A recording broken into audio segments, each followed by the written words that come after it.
Alors, on est dans la zone de la Restanque. C'est dans cette zone que va se construire une école qui n'a pas encore de nom pour le moment. Une école qui avait été lancée sous l'ancienne municipalité. Qu'est-ce qui a changé pour cette école qui sera livrée en 2022?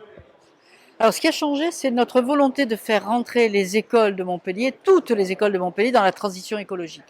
On voit bien, et on l'a vu cet été, entre les incendies en Grèce, mais également les fortes chaleurs et le rapport du GIEC, à quel point il est urgent de faire rentrer la ville de Montpellier dans la transition et d'accompagner les habitants et donc les enfants à la compréhension du problème et donc la nécessité de chacun prendre sa part.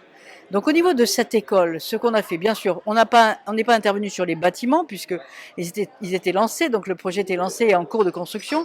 Par contre, j'ai fait évoluer tout ce qui concerne la végétalisation des cours, qui avait été pensé de façon assez traditionnelle et que nous souhaitons vraiment faire rentrer dans la transition et donc que cela devienne des lieux de vie, des lieux d'apprentissage de la biodiversité pour les enfants, donc des lieux pédagogiques, des outils pédagogiques et pas seulement des lieux où on court sur du béton.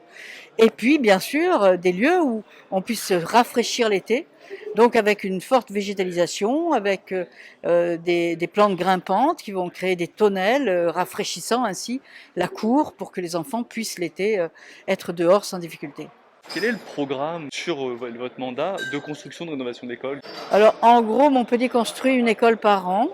Nous sommes en train de travailler sur le référentiel de ces futures écoles et surtout nous sommes en train de travailler sur le foncier parce que Montpellier vit une forte courbe démographique avec une pression sur le foncier qui est importante et donc la question du foncier reste une question extrêmement complexe et on est engagé sur ce travail pour repérer des fonciers disponibles et puis bien sûr le travail de rénovation des écoles où on va planifier cette rénovation qui comportera une partie de rénovation thermique et bien sûr la végétalisation des cours. Et puis nous allons travailler d'ailleurs sur l'école 2030 qui est un projet de concertation puisque nous souhaitons rentrer en concertation avec la communauté éducative, l'éducation nationale, mais aussi les parents, les familles, les experts de l'éducation, les associations, pour penser ensemble l'école de demain, qui soit une école résiliente, une école engagée dans la transition, où l'enfant, évidemment,